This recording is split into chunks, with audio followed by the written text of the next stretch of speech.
My name is Yesenia. In 2020, I had the very unfortunate experience of essentially uprooting my life to start a relationship with a man who I later found out was a pedophile. And this past February, I had the very pleasurable experience of witnessing him get sentenced to 20 years in prison after successfully reporting him a second time. And so very long-winded background as to why I'm here and why I feel like sharing my story on a larger platform than TikTok. Like why continuing to advocate even after a successful conviction feels so important to me personally. Because when I left Matthew in 2020, I struggled internally, like with the idea of reporting him. Even though in the last few months of our relationship, I had started coming to terms with the fact that I was not being treated well and I wasn't feeling good. I still had a very like manipulated idea that he was like this very good person and that he was lied to and like seduced and like all this stuff happened, right? And so I didn't report him in the last few weeks that I spent in Florida. And it wasn't until I got home and I started dealing with the trauma of the like amount of like sexual abuse and manipulation and coercion that I went through in my time with Matthew that I'd kind of been numbing myself to a certain extent. And I very quickly realized that I was going to continue to face that in the form of harassment because he was reaching out to me on a daily basis and taunting me and holding my belongings over my head, et cetera, et cetera. So that, along with the overwhelming guilt of having not done the right thing, I reported him and I reached out to his parent. And I feel like, for lack of better terms, I was ignored. And my last option was to make a video on TikTok. So I did. It didn't garner a very large audience, but I did gain a comment from somebody saying that they knew of the victim that I was speaking of and that they talked to her about this and that she kind of mentioned that she wanted to report him and that they were still in contact with each other and she was still feeling like she couldn't do that. And so this is the first realization that I had that like I was being willfully ignorant in this situation and that this young teenage girl was not a seductive woman. That Matthew genuinely was a very bad person and that I had not done this person or myself a service, like by not reporting him. I had only benefited him. And so, unfortunately, that realization and the realization that reporting him the first time, they made me delete evidence off my phone and et cetera, et cetera. So I kind of felt like this was it. And I just have to live with this overwhelming guilt of like not having done the right thing. And this girl had very clearly like reached out to me, maybe not screaming for help, but that's what it was. And so whatever. So I never continued advocating. And I just started kind of dealing with the environment that I was thrown back into that I worked very hard to get out of. And that became my forefront of my mind. And how long was that period after, like between? So I left in like October, and then I moved straight back home to Chicago, into my childhood home. And so maybe 3 months, I think 3 months passed before I reported him officially. Got it. Okay. And then made the videos pretty directly after, and then just got very beaten down by the trauma of it all and the environment that I was in and et cetera, et cetera. So I stopped advocating in a time where I probably should have been doing it the most. And I didn't realize that until I reported him a second time. And I went through the investigation and I learned that there was more than this one victim. And I talked to her directly and I heard about the extent of the abuse that she was facing. And I met the other victims in court and I saw him and his behavior in court and his family's behavior in court. And so going to dinner after with some of the girls, talking about our experiences and sharing what I had gone through on my side before reporting him, we kind of all collectively agreed that I should have kept talking this whole time, but also that there's still this like overwhelming sense that there's like this importance to get this story out to more than just us, 4 or 5 girls. So we immediately started sharing on Facebook groups and Reddit groups and things that felt relevant to us at the time. And, like the day after sentencing, and we were pretty much immediately met with reports and removals of our posts and whatever. And some not so nice comments from his brother at some point, mostly directed towards me. And, more importantly, to get to the point of the reasoning of why I'm here. We received quite a few messages and comments from people on all platforms writing in to say that they were finding comfort in this conviction because they were victims, whether it be like the same type of abuse that the girls faced from Matthew as minors or me as an adult in a relationship with this person. And unfortunately, an overwhelming amount of people reaching out to say that they were victims of Matthew's directly.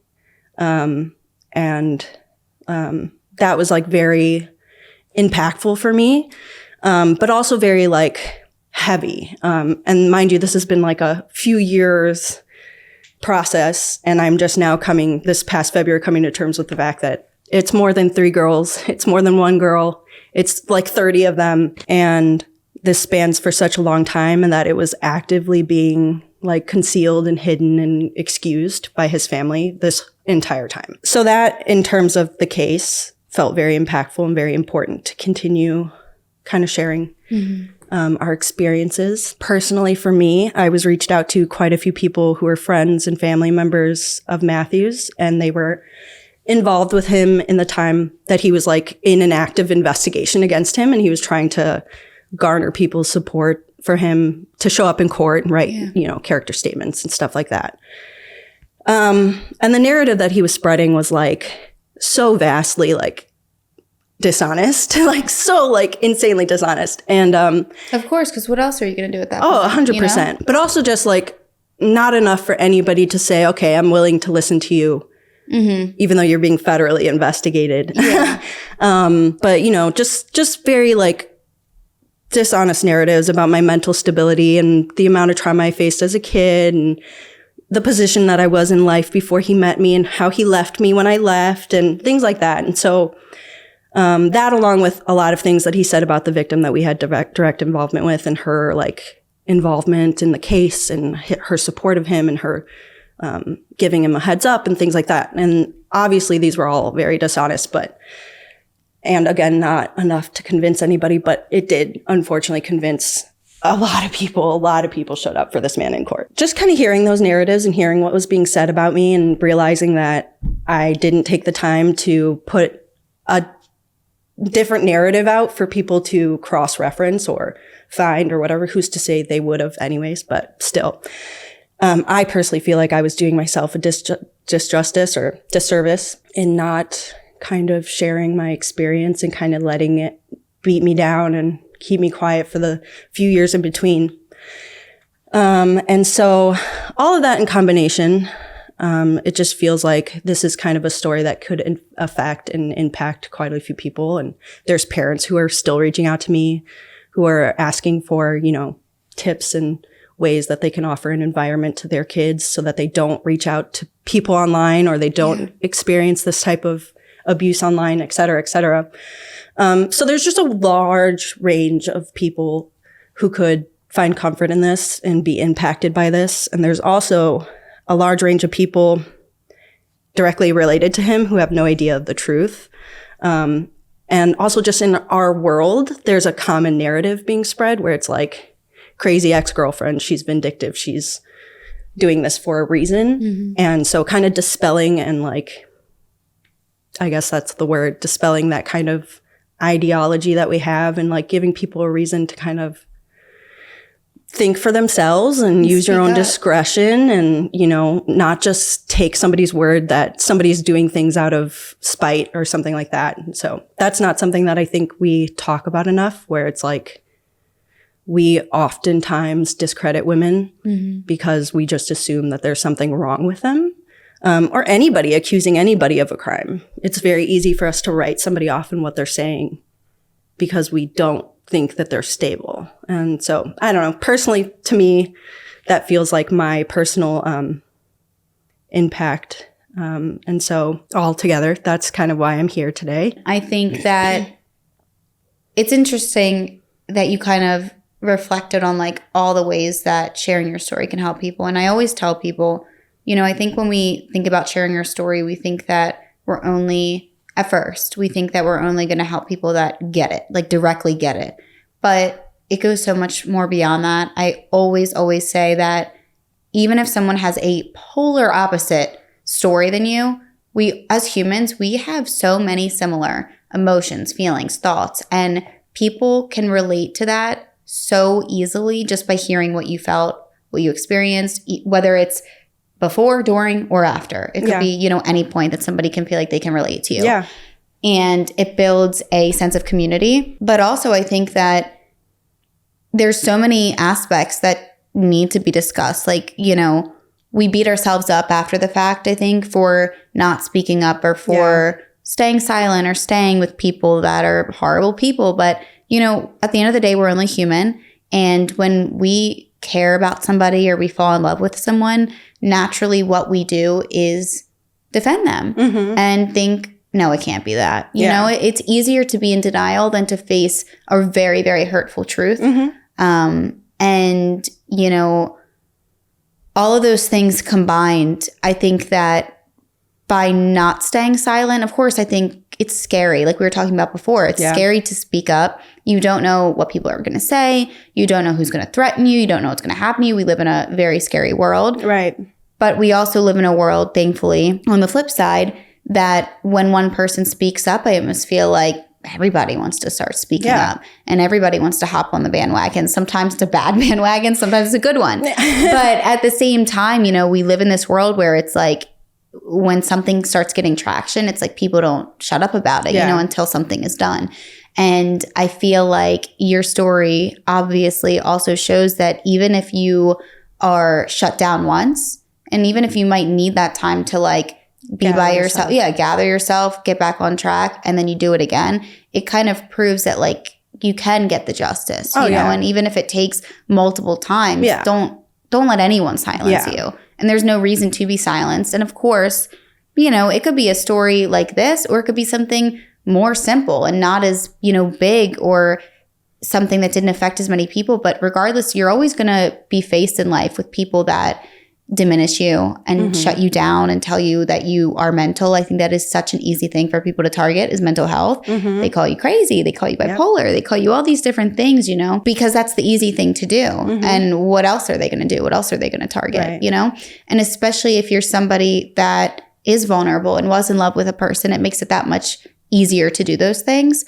But I think it's amazing that you're here and that you've already been sharing your story in, you know, in ways that you can. And so quick question, the other girls or victims, are they also speaking out? Or are you like the only one that's currently speaking out about all of this? These girls, first of all, are very much so like just coming to terms with the fact that there was this case and this person got arrested and this thing that they thought would never come back to haunt them did. They weren't expecting this person to ever get caught, and they certainly weren't expecting the FBI to reach out to them and like involve them in an investigation and whatever like that. So a lot of them are still dealing with that. They're adults who have been dealing with the trauma that they faced because of that and kind of trying to get through life on their own without acknowledging it openly. I think personally, that's what I've taken from the story that I've received from them. And so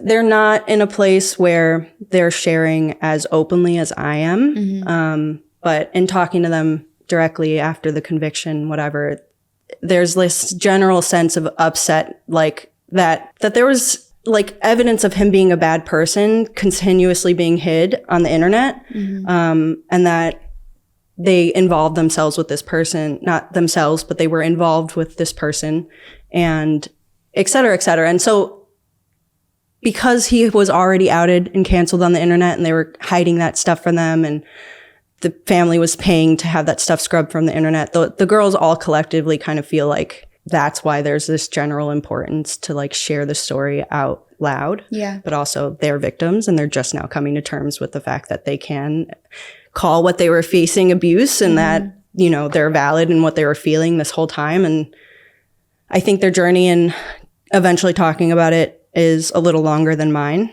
Yeah. So as of right now, they're all being their young little selves and getting their lives together. And I was going to say too, you know, obviously so many people handle trauma differently, but some people, you know, they don't want to, I don't want to say they don't want to face it because I don't think it's that. I think that they don't want to face it publicly. Some people, and that's totally fine as well. And I always say, though, you know, people like you that do use your voice on larger platforms, I think that gives a voice to so many that aren't comfortable with that, you know, doing it themselves. But it's not an easy thing. It takes a lot of, I think, reflection on your own. I think it takes a lot of time to really decide within yourself, like, is this something I want to do? Because in a sense, like, there is no, I don't want to say there's no turning back. You can always just disappear. But like, you know, when you put something out there, it's like it usually, it's especially there. now, and it's there. People have seen it. And people I know have seen it. So they'll see it and know it forever. And I think to a degree, you have to accept there's going to be a large group of people that support me. And there might be a large group of people that this defines me to them. And you almost have to be okay with both of those things. And I think that takes a different type of healing in your journey. So you should be very proud of yourself that you're okay with, you know, and obviously that doesn't mean it's easy. I don't want people to think that like mean comments are easy, because they're not.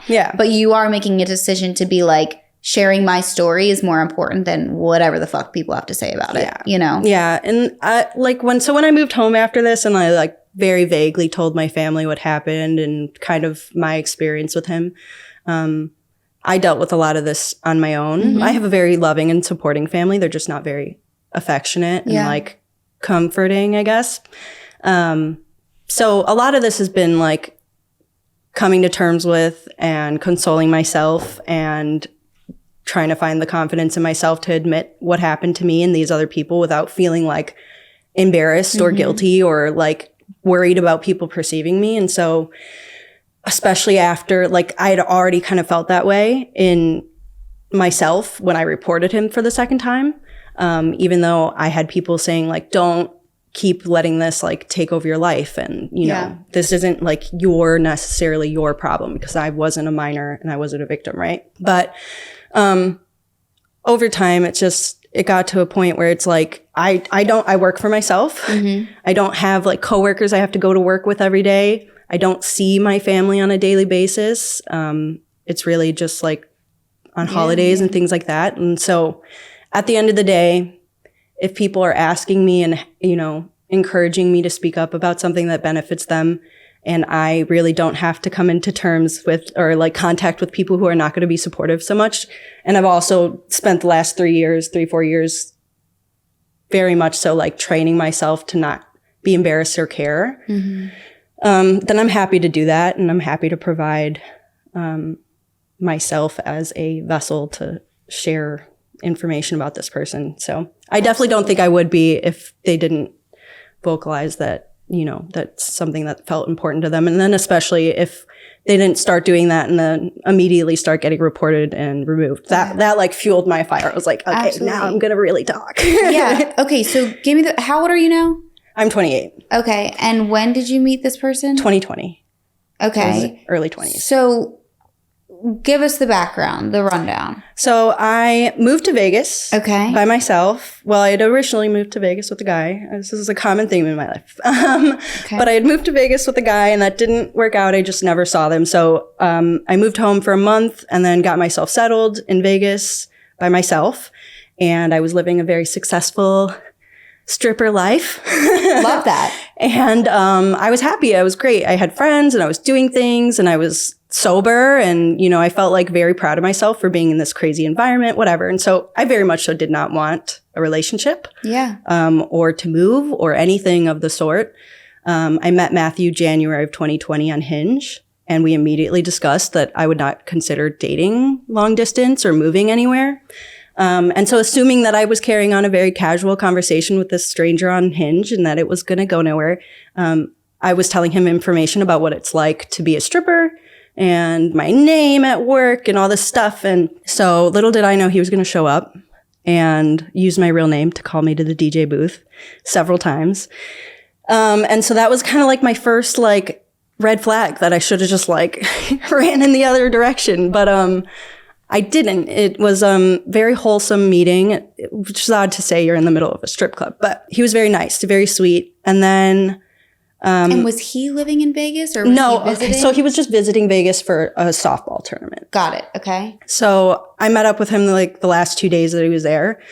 And pretty much like the last day that we were there got me very drunk. And we went on a date and whatever. And he was very like, I don't want to spend any less time with you. And I don't think I'm going to see you again. And I got very swept up in this like idea of this like person who just like has to, you know, make the best of this moment. And unfortunately spent the night with him where he essentially coerced me several times into doing things with him while there was a person sleeping in the bed next to him from his softball team.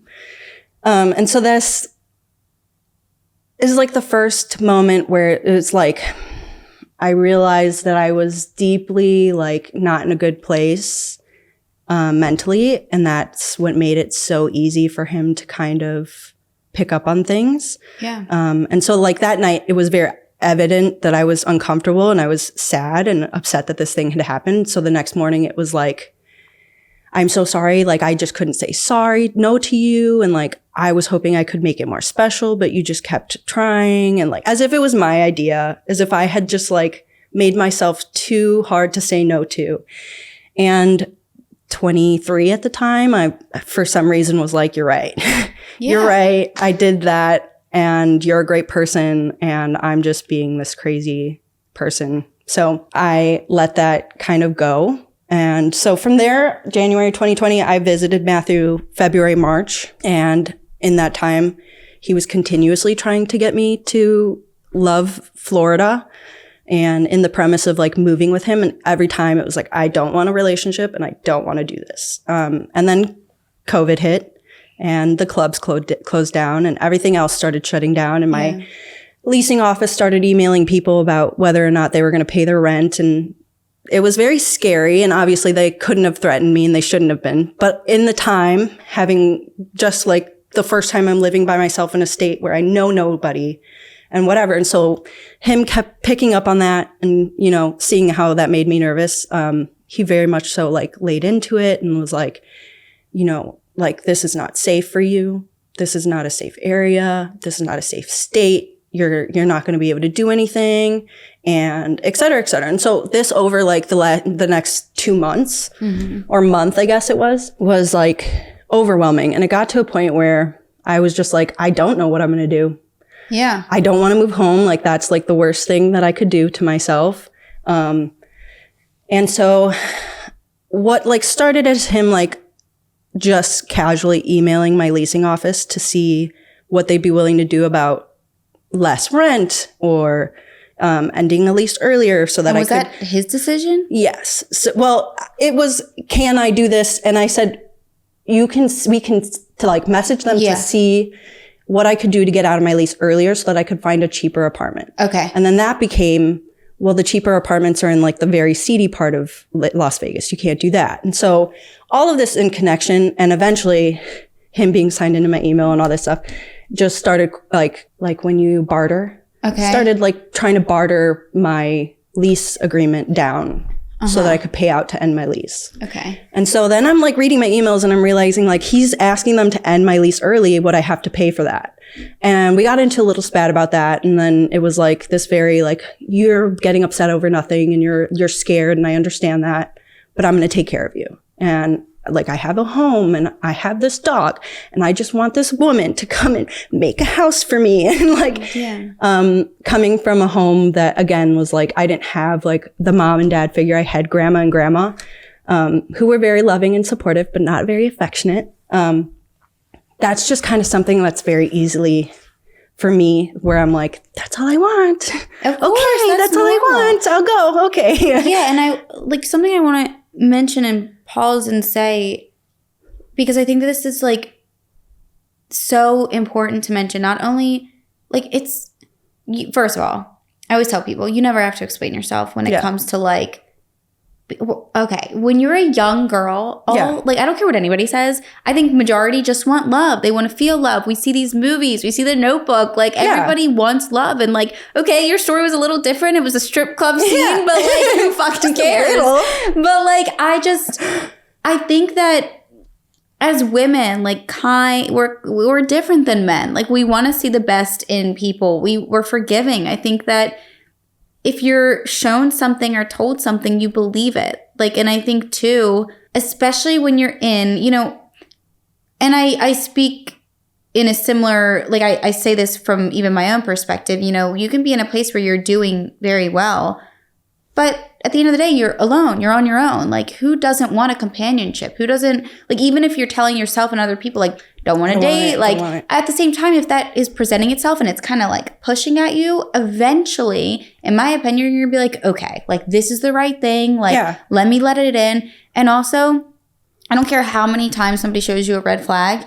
It takes, like, in my opinion, it takes many people, like hundreds and millions of those, to eventually be like, this is bad. Yeah. And sometimes you don't really gather them all and see them all until you're out of it. Yeah. So a lot of people, I think, beat themselves up about that, or they're like, even people, especially with, you know, a situation where people are sharing it on the internet, I think people are quick to judge and be like, oh, well, you should have seen, or this, that, and the other. Yeah. No. Because when you are, like, love is blinding. Yeah. And you want the best. No one goes into something wanting it to blow up, wanting it to be manipulative and bad.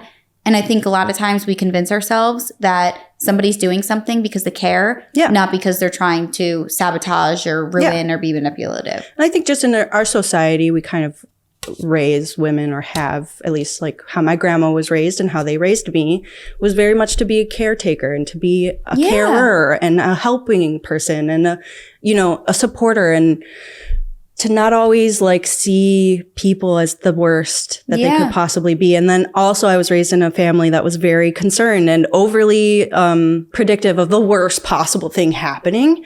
And so that combined was just very hard for me to be like, I would be in situations with this person where I was like, this is not right. And we would argue about those things. And then at the end of the day, I would stay. And like, that's still a very hard concept for people I tell to understand. When I uploaded this on TikTok, I think I got one comment, thank God, from some crazy butt talking about like, oh, so you had like multiple signs, so you're not a victim. Like, you had multiple chances to leave it. Yeah, and I did. And in every moment of those chances, I was aware of them. And I was like, I should take these.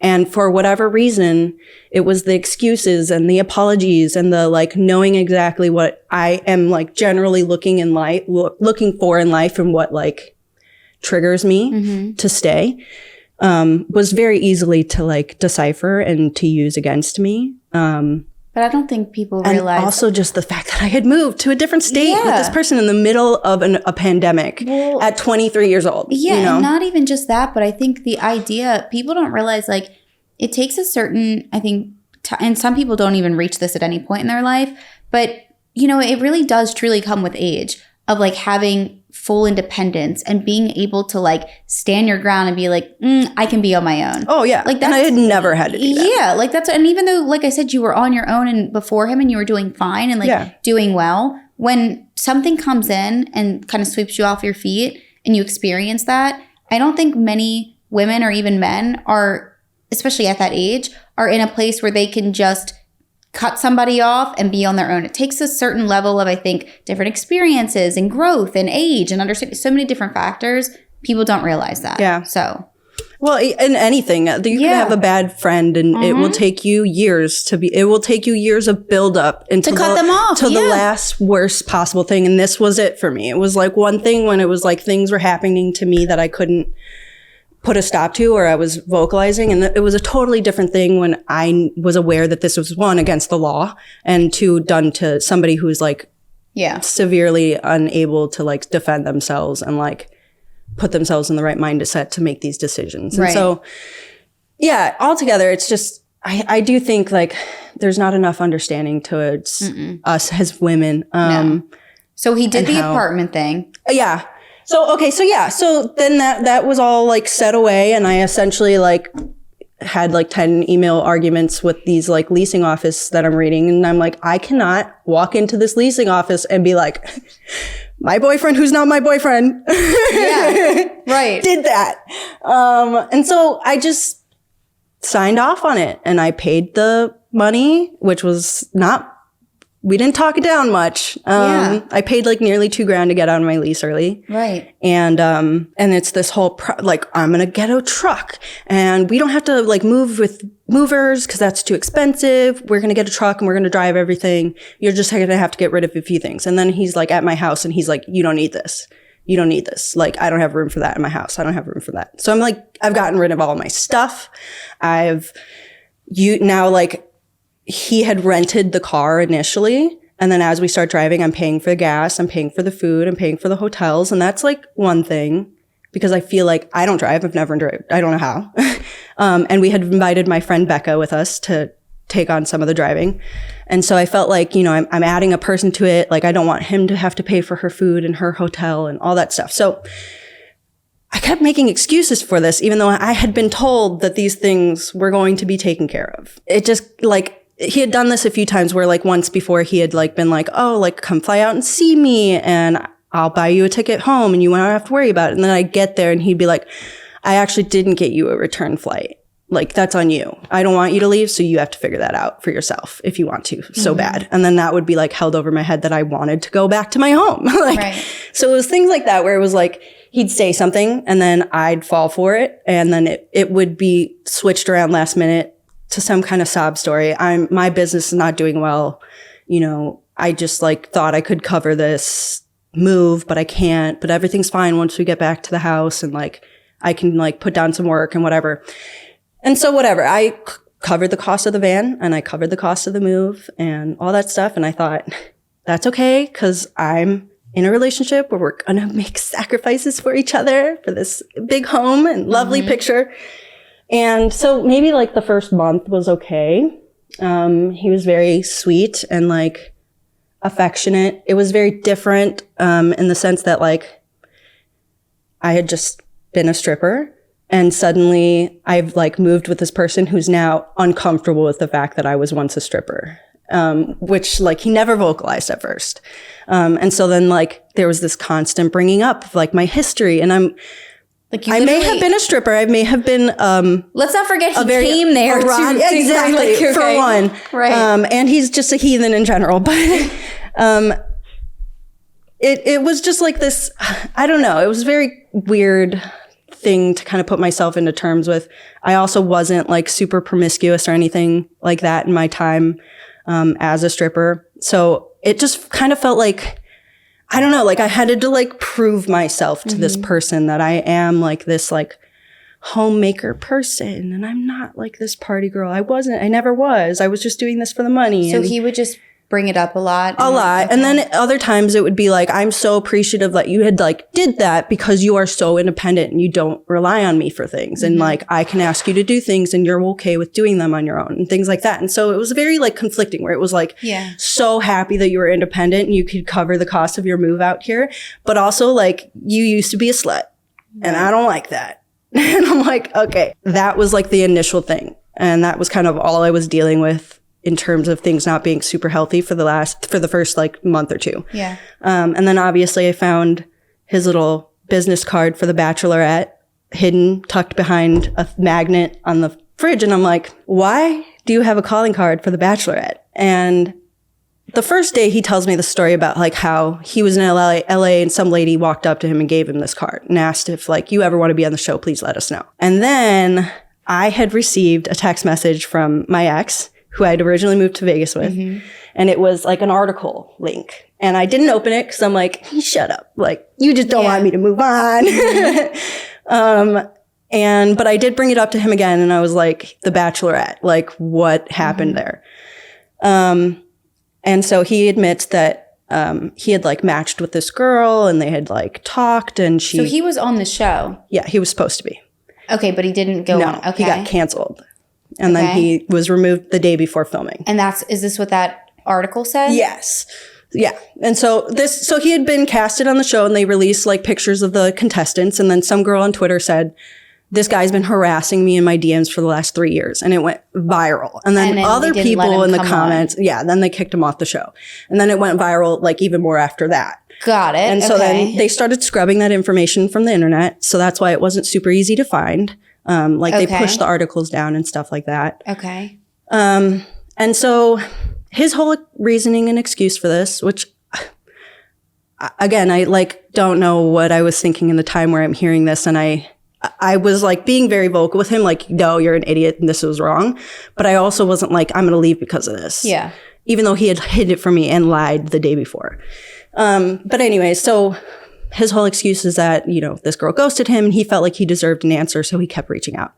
And that after he got canceled and defended himself and then got canceled again for defending himself, he kind of came to the realization like why what he did was wrong and like all this extra stuff about this super big repentance that he had done because this thing had happened and like how it was like the worst time of his life and he wanted to kill himself and his mom had to like buy him a bunch of stuff and send him things every day and get him in therapy and all this stuff, right? And so I just like was first of all embarrassed that he was even going to be on The Bachelorette. I was like, I don't want to talk about this anymore. Hilarious. And so unfortunately I didn't read that article. I didn't look at the things that he had been saying. I just took his word as like men are stupid and sometimes they're aggressive when they don't get their way or the response that they're looking for. And so unfortunately I made that excuse for him and stayed. And so then again, things were off and on. It was very good and then it was very bad. And it would always be like my phone, what I was doing on my phone, who I was talking to. If I uploaded pictures or anything on Instagram, one day, like, you're so beautiful and I'm so lucky. And the next day it'd be like, why do you need the attention? Why are you looking for validation from people? Like, everybody's online right now. It's COVID. And now you're like uploading twice as much, things like that. And so I got very reserved. At the only thing that I would really share with anybody was me and him. That was all I would upload. I was always allowed to upload without getting shit for it. And so. And then did you get another job when you moved down there? That was the other thing. Is like 3 months in, I paint casually for self-soothing purposes. And he was very like aggressive with trying to get me to sell my art, which is like somebody who like sits down with like a little wine and like throw paint on a paper. I'm not like trying to sell my art or like list it online or reasons. Have anybody have opinions on it or anything like that. And so I don't know. It just put me in a very uncomfortable position. I started applying for jobs and interviewing back to back in the middle of COVID. And that was just a very uncomfortable process. And he would like make me so uncomfortable. He would like, I'd buy all these things for these interviews and whatever. And then I'd be like, okay, like this is the time. And he'd be like, well, you expect me to get there? Like get you there? In the middle of COVID. Like there's not like really Uber. There is, but it's like few and far between to get one. And I just also didn't feel comfortable like getting in people's Ubers when a whole pandemic is going on. And so he'd be like, oh, I'm expected to get you there and pick you up. And then I'd like be waiting outside this job interview, waiting for him to come pick me up after I just interviewed with people and like waiting an hour for somebody to come get me. And it was just very like, I don't know, like it was always like presented to me in a way where it's like, I'm not doing enough and I'm not sacrificing enough or being understanding enough. Like I can't show up and drop you off and be there and whenever you need me to, but you need to keep applying to jobs and you need to keep interviewing and you need to keep doing these things. And so I was like, very conflicted with that, very stressed out with that. So eventually I started selling my art to friends and family. And then that was like a consistent thing where he was like constantly like, now you have to like sit and paint, like do something, paint more, do this. And that turned like, once we started getting stimulus checks and stuff, that turned into redoing his office for him, like decorating it. And so now I had this whole project and I was paying for all these like home improvement things, not just in the office, but in general. And everything was like, you don't have a job, you're not doing enough. Like they're giving you this money. You don't need it for anything. So like you should be putting it into the house and you should be paying bills and you should be doing this, this, and this, right? And so thinking like, you're right, like we should both be equal in this living arrangement, right? That's what I did. And so I was giving him money and I was doing all this housework and I was, fixing things and whatever. And then that's kind of when it was like the sexual coercion and stuff like that started to rear its butt back in. It really was only that one night where he coerced me. And then from there, like everything felt very romantic and fine. And then at some point it was like very aggressive and painful. And I would vocalize that and he would not say anything. And it would get to the point where like we're in the middle of stuff and I'm like, I don't know what else to say at this point. Yeah. Just let you ride this out and I'm going to sit here like a participant. And that was very uncomfortable. It got to a point where like I'd be doing things and I'd look and I'd realize I was being filmed. And he never said any, like... Never asked or anything like that. It was just... So like then obviously like maybe like the third time he'd done this, I like brought it up and I was like, I don't think that you're doing this to be a toxic person, but I need you to know like this is something that very not good people do. And like if we're going to have like a respecting relationship, like I need you to have the respect to ask me if I'm okay with things or like what I'm willing to work with. And was he doing it on his phone or like a computer? Okay. On his phone. So he would like set his phone up. Sometimes it would already be set up or we'd be doing things and then I would look up and it would be filming. Okay. And I just hadn't noticed that he had like had his phone in his hand waiting for the moment that I wasn't paying attention. Right. And what did he say when you said this to him? You've got naked for millions of people on stages. You've done this, you've done that. And like, why is it so uncomfortable for you that your boyfriend that you live with wants videos with you? And I tell him like, well, first of all, we live together and you make me do this to you every day. Every day, nonstop. But also like... So when are you watching these things anyways? Right. There's that. And there's also like just the normalcy of like, hey babe, can we film this so that I can watch it? Can we do this? Yeah. And that's the whole thing is like, and I would tell him this, like, if this felt like something that was so important to you that this is what like you need to feel good, I am a loving partner enough to say there are things that I can work with as long as we put down things in place that I know that like this is not going to go somewhere else. Yeah, there's et cetera, respect there. And so every time it would just be like, well, like you have to bear with me. Like I'm learning these things. You're the only girlfriend who's ever like put me in this place where I have to like reprimand myself and like keep track of what I'm doing wrong, whatever. Like you have to give me some space to like allow myself to do that. And so that was like the consistent thing. I'd get yelled at for being on my phone. And we'd stop and I'd say, listen, what you are asking me to do right now, while you're valid, your feelings may be valid that I'm not here and present with you. You asking me to not be on my phone when you're ready to speak to me or when you're ready to do something is not a comfortable thing for me and it's not healthy and I'm not going to stay and deal with that.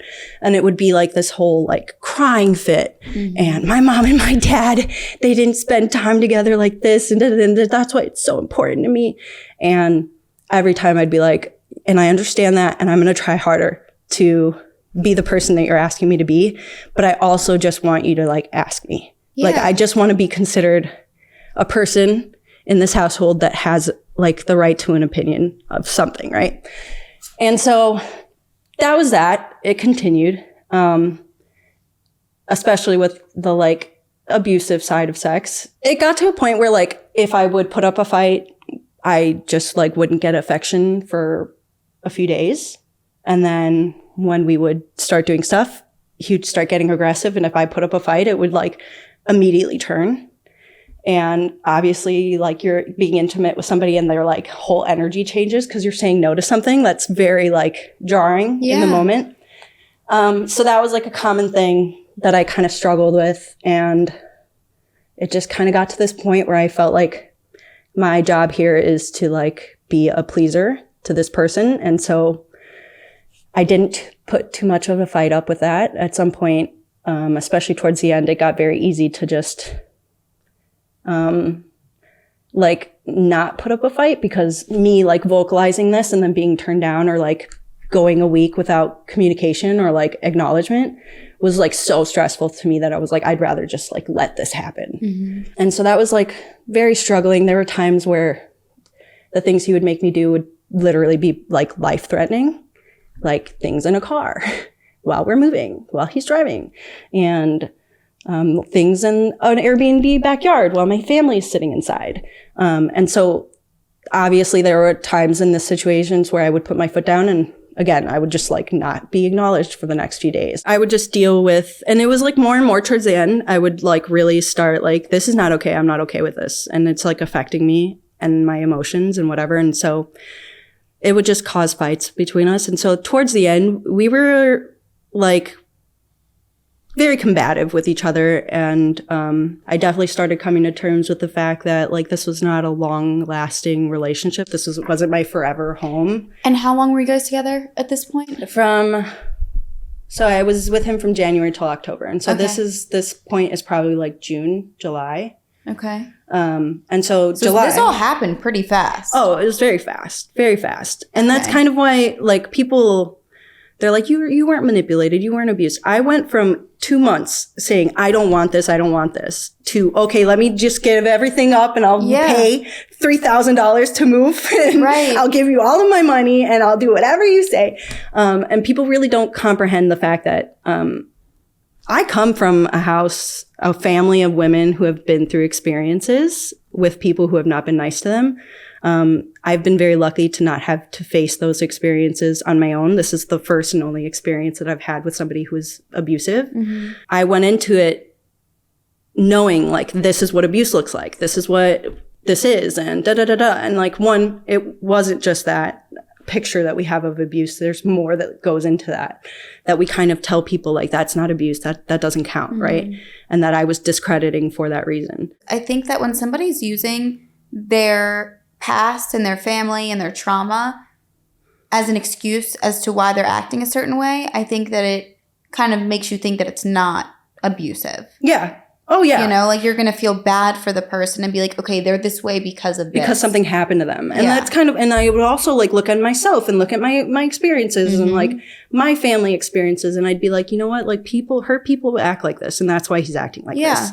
And, it was very easy to make those excuses, even though I was going in it with knowledge that I thought I had that would like prevent me from falling into this trap. And people don't really understand the fact that even with that knowledge going into it, like you can still be very susceptible to being manipulated and controlled and et cetera, et cetera. It's really not that hard to do once you figure out what makes a person work and what they're looking for and what scares them the most. And so it was very easy for him to do. So yeah, in that very short time span, he was like manipulating me into various things and just kind of working me like a hound in various ways.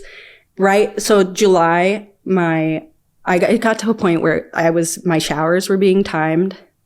My toothbrushing was being timed. No. He had like this thing. So I smoke weed. Why? I self-medicate, and smoke weed. So that was like the big thing for him, which he knew prior to me moving with him.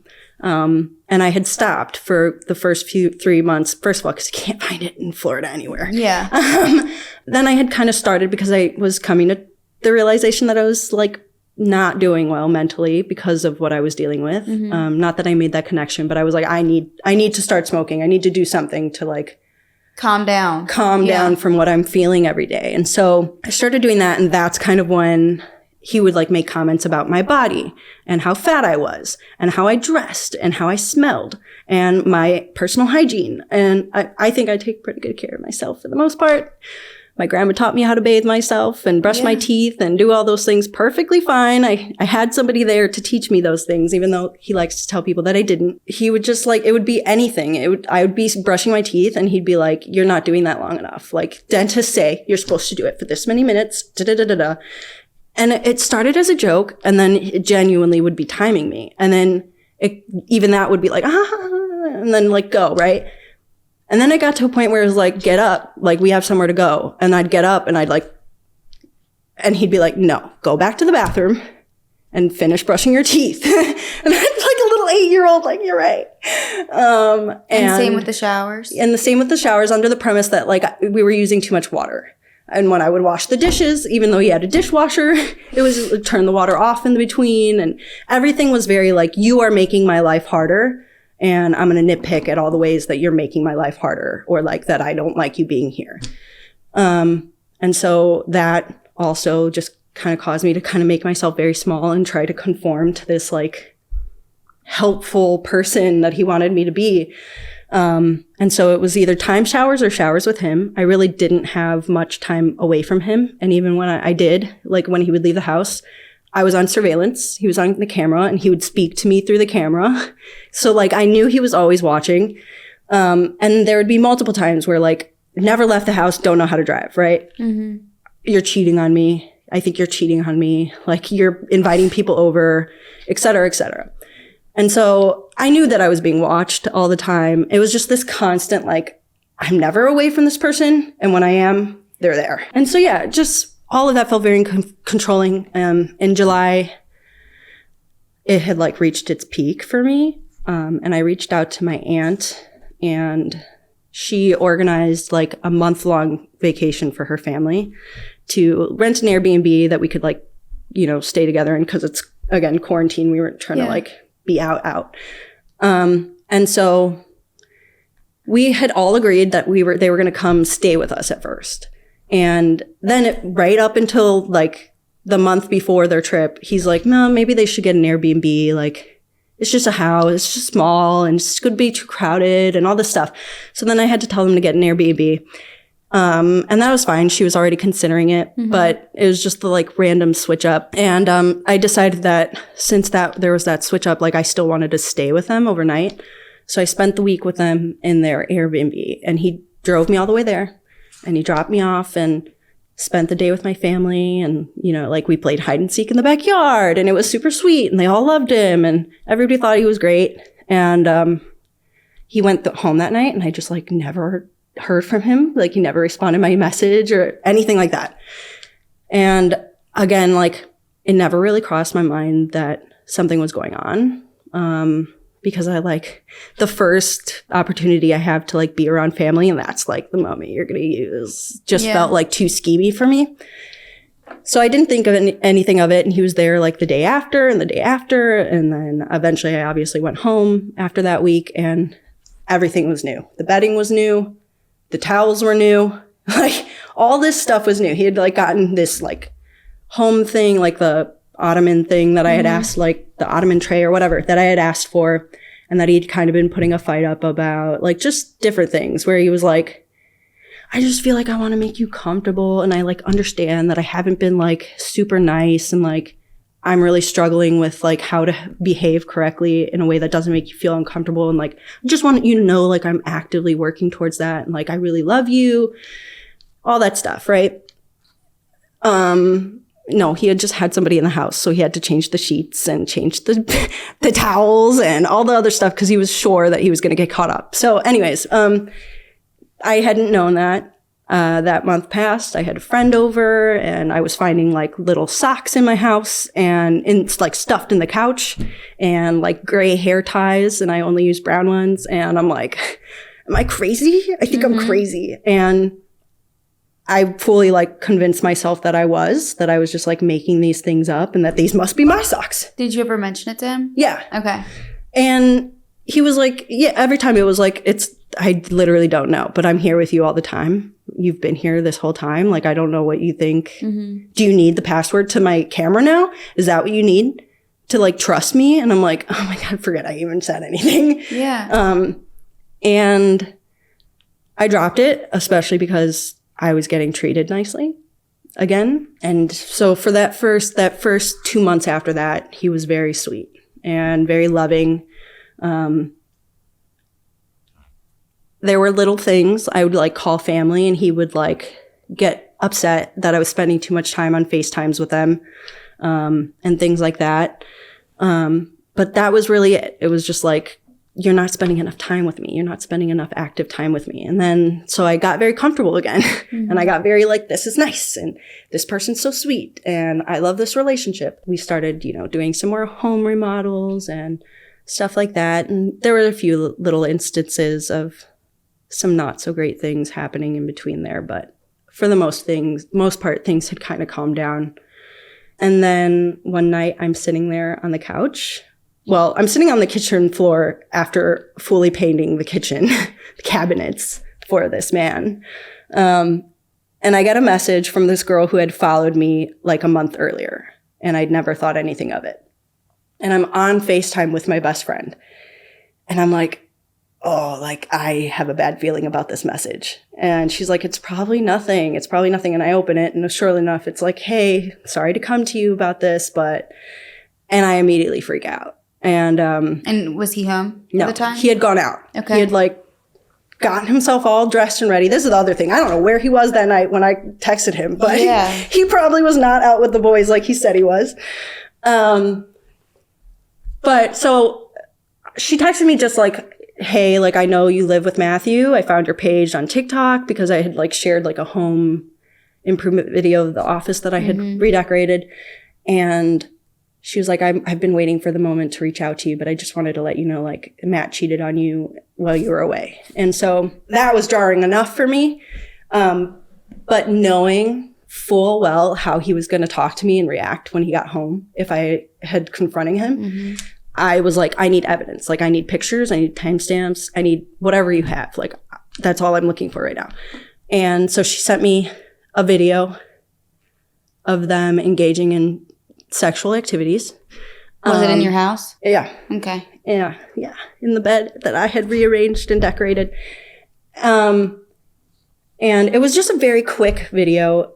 And then it, like a screenshot, it exited out and you could see kind of the gallery of somebody's Snapchat. And there's a bunch of videos. And so I'm like, this is insane. And so that was enough for me. And then right before I block her, she messages me again and says, don't do anything with that. It's considered child pornography. Hey guys, today's episode is sponsored by Fatty 15. Something that I find myself thinking about quite often is the health and wellness of my family, my friends, all of my loved ones. And it would mean the world to me if I knew that there was some form of a product out there that I knew could potentially help those that I loved stay healthier, live longer, and slow down the aging process, which also would be a huge benefit to myself as well. Speaking of aging, something that I've realized since I have gotten older is that I lack a good amount of energy. I will tell you that. So that being said, I feel like I am approaching 100 years old, even though I am only 27. So it is very important to me to feel young, stay young, and look young overall, even though I can't prevent myself from getting older each year. That being said, I'm very excited to share with you guys C15 from Fatty 15. What Fatty 15 does is it repairs age-related damage to cells, protects them from future breakdown, and activates pathways in the body that help regulate our sleep, mood, and natural repair mechanisms that support our overall health. One of the main benefits that I have realized since taking Fatty 15 is how less stiff my joints are. I am always lifting heavy weights and working out in the gym, so my neck, my back, they always just feel uncomfortable and stiff. And that is something that has been a huge benefit to me. I feel a lot more loose and not as stiff, and ultimately more comfortable overall, which honestly helps me get better sleep and just helps me feel like I'm not sore all the time. Fatty 15 is on a mission to optimize your C15 levels to help you live healthier and longer. You can get an additional 15% off their 90-day subscription starter kit by going to fatty15.com/insane and using code INSANE at checkout. That is fatty15.com/INSANE at checkout. And I am like, what the fuck are you talking about? And then I'm like, oh my God, the FBI are going to show up to my house right now. When she said that, did you understand why she was saying that? I did. Okay. I still was like, how old are you? Right. And so she had said she was 18 at that time. But that they had sex when, I think she said when she was 16 in the messages. I don't remember what the message said exactly, but that and they how had. old was he? He was 33 at this time, at this point. Okay. He had just celebrated his 33rd birthday. Mm-hmm. So, after she confirmed that she had been underage when they had sex, I blocked her, feeling like, now this is not an appropriate conversation. This is not like a grown adult and like, you've been cheating on my man? Tell me more. Yeah. This is me talking to like a child. And I was like, I can't do that. I can't carry on this conversation with this person because it just doesn't feel appropriate anymore. And then I'm like freaking out about the shit on my phone. And my friend Becca's like, don't delete it yet. Like, we don't know what we're going to do with that. Like, whatever. So I didn't. And I sent him a screenshot of like the initial message where she just said that he had cheated on me. And he like, I think I had mentioned in the message, like, and she's a child. And that's all I sent to him. And he like rushed home and he came home and he's like bawling his eyes out. And he's like, I didn't even know I wasn't even going to come because I was like going to kill myself and all this stuff. And I had my friend on FaceTime and I really laid into him. And I'm just going off on and on about like how much of a piece of shit he is and all this stuff. And he keeps mentioning his guns and all this stuff. So I'm like telling her in the middle of this argument, like, I need to get out of here. And so literally my friend had visited me like 3 months prior to that and like matched with somebody on Hinge. That person came and picked me up that night. Complete stranger. But I just knew that like he was saying these things as a way to threaten me. Or make me feel unsafe, whether it was for my life or for his, and that I needed to get out of there. And so I spent the next 2 days at this person's house trying to like decipher what I was feeling and working through this narrative that he had told me. And on one hand, it was like, I was on Tinder and this girl lied about her age and we had this whole conversation. Then we met up and we had sex and then she told me that she was underage. And then maybe I continued it and I shouldn't have. And that was wrong and I admit that. And then I continue laying in him and he'd be like, but she was already having sex. She was already having sex. It wasn't like I was her first or anything like that. She was already being promiscuous. And so I'd like listen to this narrative that he was giving me and I'd be like, he was lied to. He's like a victim in this. And then it was like, but you're saying this stuff about a teenage girl being promiscuous and it's okay that you had sex with her because she had already had sex. She wasn't a virgin. So that makes it better. And so I was like very internally like fighting with myself, like one that I had spent the last 6-7 months with this person who thinks this way and is like very dangerous to have been around in the first place. And also this narrative like, oh, this sweet guy that I used to date was manipulated. And then he continued to make the wrong choice after that. Right. Both of them were wrong to think in the first place, but that's just where my head was at. And I would kind of tell people very minimally about what was going on and they'd kind of agree where it was like, well, do you think he's like a bad guy? Like this is just one case and this is like, this happens all the time. And, you know, she's clearly into this and she clearly wanted it. And she's like, the way she's messaging you, like it shows that she like wants a relationship with this guy. And that's why she was reaching out in the first place. Cause she realized like that's not what was happening. Mm-hmm. She wasn't getting that. And so all of this combined and everybody's willful ignorance kind of coerced me into thinking that I was right and thinking that like, this isn't my fight. This person wanted this to happen. So this is their fight and they're okay with what's happening. And that's not my issue anymore. And then I moved home and I got that message on TikTok saying that they had talked to her and that she wanted to report. And I immediately lost it because I was like, this person is vocalizing that this thing that happened to them makes them feel like they were a victim and that they want help and that they are still so involved with this person that they can't seek that. And instead of like reading that message that I got initially as that, it was like, oh, like you put yourself in this position. So you deal with it. I'm going to get myself out of here. So when you found all this out, did you leave him right away? Okay. So I left. I broke up with him right away. And then that month, so I guess September is when she let me know. Okay. And then that month, it was like the end of September. And so that September leading into October, I had spent packing my stuff and trying to arrange a move and also started OnlyFans in order to provide for said move. And unfortunately using the content that we had made to make that money. And so he felt like he was aiding in my move and like helping me do this thing because I was making money off of his videos on the internet.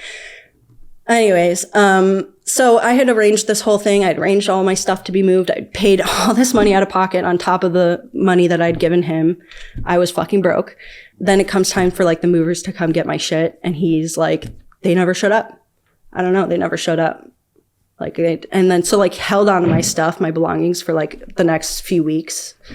And I very much so was still like coming to terms with the fact that I had been pretty heavily sexually abused and like still not wanting to like acknowledge it as that, or that I was severely struggling in my life because of those things, as well as being put back into this environment that I worked so hard to get out of.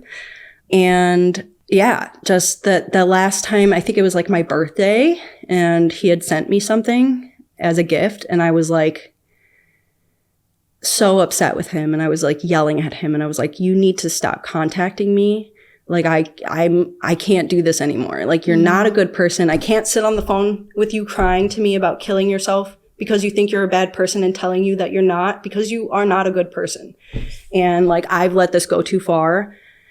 And like, you need to understand that I'm very serious in this. So I reached out to his mom and I said, pay for his therapy like you did the last time. And her response was basically like, I had said he cheated on me with somebody young. And she said, how young? Like, that was her first response. And I said, she was 16, 17. Oh my God, Matthew's dad used to do stuff to me like this to me all the time. And that she was really young when they met. And so almost like, oh, I was a victim when I met him. And just very excusatory. And I kind of just was like, I already know where this conversation's going. I'm going to end it here. Yeah. And I let that be. And like, whatever, I didn't know whether she reached out to him. The last thing she said to me was, don't tell him that I know. In my head, that's word for don't speak about this. And so I was like, you are excusing this. You're hiding it. So you're not the person that I thought I could come to for this. And like I said, I reached out to the local police department, and I had already moved home to Chicago by that point. There was no way, and obviously I wouldn't have in the first place, but there's no way to send evidence of child pornography over email. So this detective, whoever it was that I spoke to, like spent one day calling the high school and this girl's parents. So at this point, do you still have the girl blocked, or are you in communication she's still with blocked. her? Okay. She's still blocked. And at this point, she's the only one you knew about this time. Okay. Yes. Now, Other than in that comment mentioning, I know this person that you're speaking of, we go to the same high school and he follows a lot of girls in my high school. That's the only. Okay. This detective reached out to her school, supposedly. I really don't know what was actually done. But 2 days later, he said, I reached out to her school and I tried to reach out to her parents. I didn't get in contact with them. But that her, like an advisor, a college advisor, somebody at the school had said that the student was like 18 now and that they didn't want to talk. And so that was it. They weren't going to put them in contact with the student, et cetera, et cetera. And so that was it. Later talking to her directly, this never happened and never came back to her at all. She never talked to anybody at her school about not wanting to talk about this or anything like that. So I don't know what happened there in the first place, but that's what happened. And then on that phone call, he said that, obviously I need to delete this child pornography off of my phone.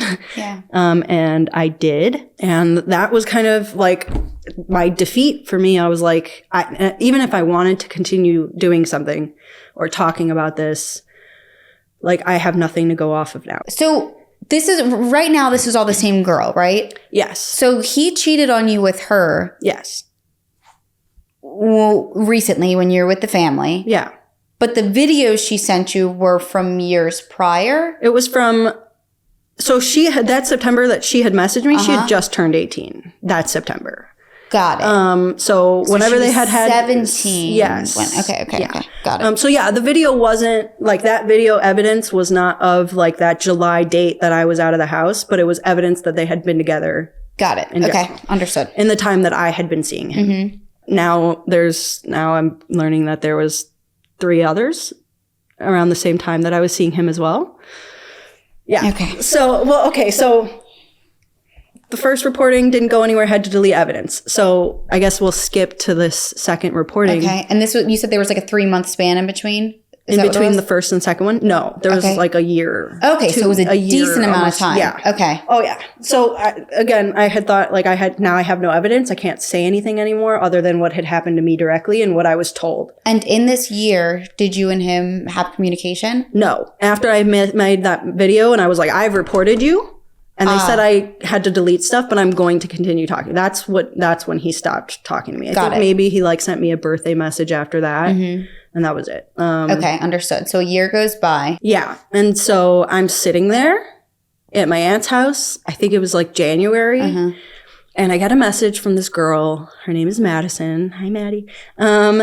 And she reached out to me and she said, you don't know who I am, but we have a mutual ex in common that we both despise. And he started talking to this new girl who's around the same age that you were when you moved to see him. and that, you know, that she had seen my original TikTok videos and that's how she knew who I was. But that also that there was some overlap in the beginning of our relationship with him and her as well. Madison had unfortunately been talking to Matthew in the time where he was trying to be a contestant on The Bachelorette. So, and she was 18 at the time of meeting him. So she was also getting manipulated and pretty severely abused in some aspects. So she was also a victim of his, and that's why she reached out to me to say that, you know, she wanted to help this new girl that he was seeing because she also lived in a different state and she was scared that, you know, he was going to convince somebody to uproot their life again. I was more than willing to do this.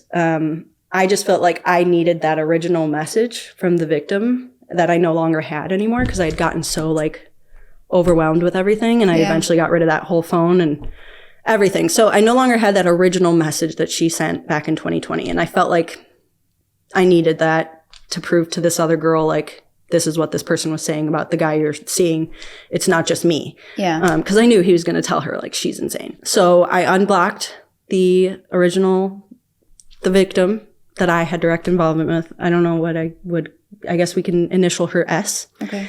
I unblocked S, and I messaged her and I said, like, I don't know your feelings about me, but I have thought about you like every day since I've left. And like just mentioning the overwhelming guilt of having not read her message in the light that like she was probably intending to send it, which is like asking for help without actually asking, and that, you know, just apologizing for that and having not taking more time to like talk to her instead of just like immediately being like, I'm done, I'm out. And then just encouraging her, like, for one, like, if you could send me this message to help this one person, that would be extraordinary.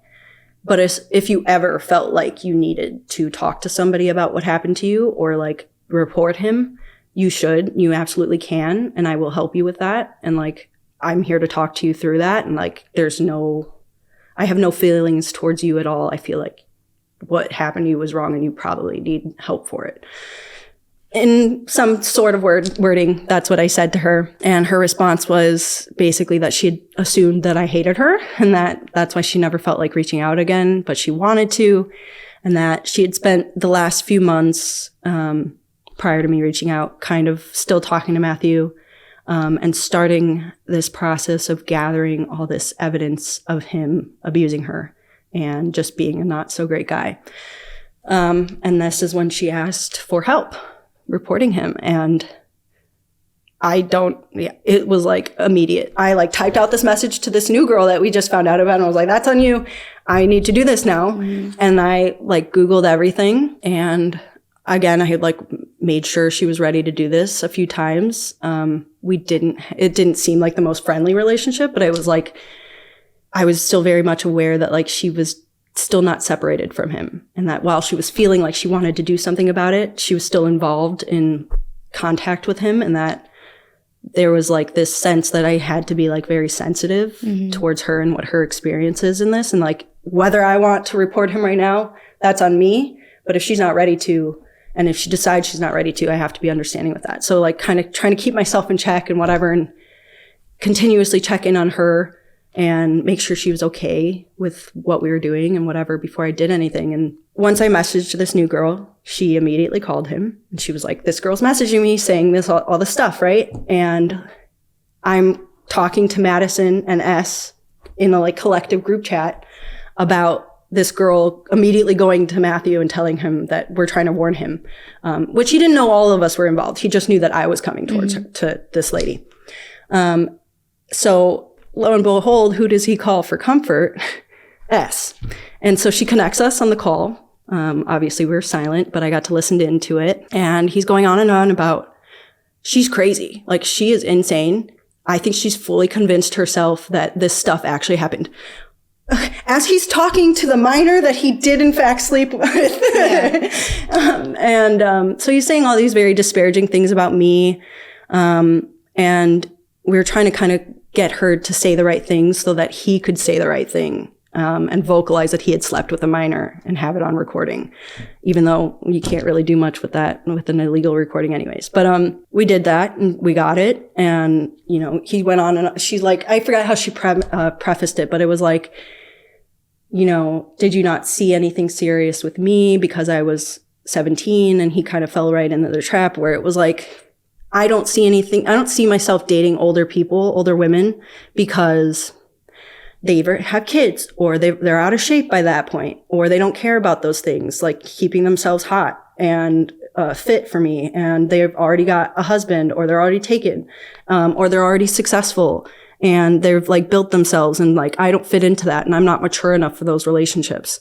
And so all these very like disgusting things for anybody to say about anybody, especially your reasonings for going towards younger people, because you're not going to be successful, and you're not willing to put up with a female having a child and having the body that comes with that, et cetera, et cetera. It was just gross. And so just kind of all of that, I had like started very like slowly trying to comfort this person, S, and trying to like just make her understand that like he's not the good person that we all think he is. Even on that phone call, like you could tell she was very much so serious about what she wanted to say and get him caught up by saying, but it was also very much so like, I care for this person and I genuinely want to know why I was used this way. And that, so like that, like being an experience in that call and hearing her like kind of talk to him directly and like ask like, why did you take advantage of me? And him say like, it's because I'm a piece of shit, was very validating to me. Anyways, I tried very hard to like use that to like make her feel comfortable and also see that she was doing the right thing. And that was a little bit of a struggle, but we made it through, and I used my resources from Google. I reached out to DCFS, and they obviously couldn't do anything. They had nothing to do with Florida or whatever. And she wasn't a child at that point. She was 20 something. But the person that I spoke to with DCFS was very interested in my story. And so he was like, you know what you should do? You should call this person. You should make reports on Crime Stoppers, and you should do this and this and this. And so I made multiple reports on like any group, like any forum thing that I could find in reporting anybody. And then he said, you should call the FBI directly. And I was like, what? And you like Google FBI phone number, and there it is. You could just call them. You could just dial it in and call the FBI. And I was like, this is insane. And I did that. And I just kind of mentioned that, you know, this thing happened. I was told that this person was a minor at the time, and I've recently come into contact with that victim again, and they're saying that he has and taunts her with video footage of them having sex. And I also saw this video footage when I was warned about him. So he absolutely has or has had child pornography on his devices. And they were like, we can't tell you if we're going to investigate this or not. And then I think maybe 4 days later, I was called by a detective. Wow. They were asking to be put into contact with S, and that was kind of something I had to check in with her. Like, are you okay with talking to these people directly? Like, that's kind of like what we need to make this happen. But I don't want them, if you say no, then this all stops. Like, I'm not going to give them your contact. I'm not going to like say this, this, and this. And so this is the point where she like doubled down, and she was like, yeah, like if they're going to talk to me and this is going to be taken seriously, then I'm willing to do that as long as my name's not like brought up and this doesn't like ruin everything that I'm working for right now. And so I made that very clear to the detective, and they eventually started talking to each other directly, and the investigation kind of took off from there. And I kind of took a back seat for the next few weeks. I would reach out to her and see if she had any information, and sometimes they weren't really telling her much. And that was very like stressful for her, which in turn was very stressful for me, because then I started to feel like I put this person in this position to feel like they had to report this person. And now it's like dragging on. And every day they are like waking up dealing with the like reminder of this trauma that they went through and this, you know, thing that they had to deal with. And that was like so overwhelming in the few, like, I think it was like a year or 2 year process. 2022 is when I reported him. That went on for those 2 years where I was just like, I'm so sorry that this is happening to you. And it was just basically a waiting game. It was. They were trying to, so they arrested him pretty soon after. And then they got subpoenas to search his house. And they took his devices, and they found a shit ton of pornography on his devices. And there was multiple devices. And was it all underage girls? There's no way of knowing. I mean, there's probably videos of me. Every girl that I've talked to that had relations with Matthew has videos with him on his devices that he actively would hold over their heads over the years. So it's anybody. So when they collected his devices, they just found a lot of that. Okay. A lot of it. But obviously, I mean, you know what a child looks like. And so I think a lot of the stuff was pretty identifiable. And that's what they said to me, that there was a lot of, I forget the wording they used, but potential evidence. And so what I'm learning now is that process took so long because they were using like facial recognition to go through the videos and try to identify people. And they were able to identify, on top of S, they were able to identify 3 other girls. In which were underage. Yes. Just to clarify, the 2 girls that are mentioned in detail, there's one that's like not really talked about, but she is mentioned as a victim. The 2 that this case directly mentions were like 13, 14, and they were online. But he was trying to get them to meet up with him, and they were like Skyping and, you know, doing sexual acts over Which to Skype. that degree is considered grooming as well. Yeah. Oh, yeah. And that's part of his it's pornography and coercion. Okay. So the 2 younger ones that they found evidence of were that he found online? 14 online. And so the original victim, she had also found him online. And she was also and when you say online, much younger before they actually met up. Like where online? So the original victim that I had direct involvement with, she said an app called Yubo, which I've Googled this app. Okay. I think it's called Yellow now. You could be 13. Jeez, never even heard of these things. You could be 13 to be on this app. It's like a neighborhood communication app. So you get to talk to other people in your location, your neighborhood. Bizarre, okay. And you could be 13. So he's literally a predator, like looking for people on these apps. He's out looking for, he's going for this. And like, so it's not even like a dating app. It's just it's supposed to be a community app. And I think that it was originally like, when she told me this and I originally looked it up, like whatever advertisement I saw, it looked like it was being like promoted to younger ages. So fucking weird. Okay. I don't know. But, and then the other 2, it says like one was like on an adult dating website, but told him right away. And he continued communicating with them. Right. And the other one was also 13, 14 and met him online. I don't think it really verifies whether that was the same thing. But for all of them, he was aware of their ages. And like I said, the one that I had direct involvement with, Yubo, she met him on the app like way earlier. And so they had spent like 3 years or whatever that time frame is. I don't know the number.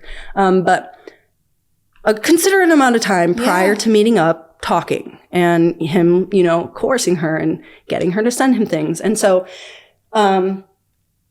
in going through the investigation and trying to figure out what to send to the FBI to get them to listen to me, she sent me a few text messages, and one of them was like him talking to her after they had already had sex. She's like 17, right? And he's asking to see videos and footage or pictures of her at all age groups because he wants to see her progression. And she tells him straight up, I'm not sending you videos. I'm not sending you pictures of my body. And so progression, I hate that. Yeah. He said like vividly, like if I could pull it up very quickly, I could read it out to you, but it was like specifically like, I want to see you at like 12, 13, 14. Like very specifically, like this is what I'm looking to see. Yeah. And so one of the other girls, like, I guess I don't really remember the exact premise of how this was discussed, but convinced her to meet up with him and then like got her family to like travel a certain distance. I think they still lived in Florida or wherever he was at the time, but almost met up with him. And then he canceled last minute because he was scared. But like, it wasn't just some like online, either way, wrong. But he was actively trying to meet up with and victimize in person all of these victims, whether or not he was successful in that or not. So I learned about the other 2, and I didn't really hear anything about their abuse at that point. But that was very overwhelming. And then towards the end, they were really just trying to like get as many videos or like much evidence as possible. Did you ever figure out how many people he was talking to while you guys were in a relationship? I still don't know. But it was I have multiple. confirmation as of right now that there were 3. During when you guys were During, yeah, okay. including the minor. Oh, okay. But there could have been more. And that to me goes to show it's like you said, you were sexual with him. He's having videos of you. And Every it's day. Like, how? Every day. And I was with him every day. He would be out of the house for maybe an hour at the max away from me. It's just and in never that time enough. frame, that was his moment where he was like, I just can't live without it in this hour that I'm out of the house. Because I shit you not, like, sorry to my family, but I solely was there to be a sex slave.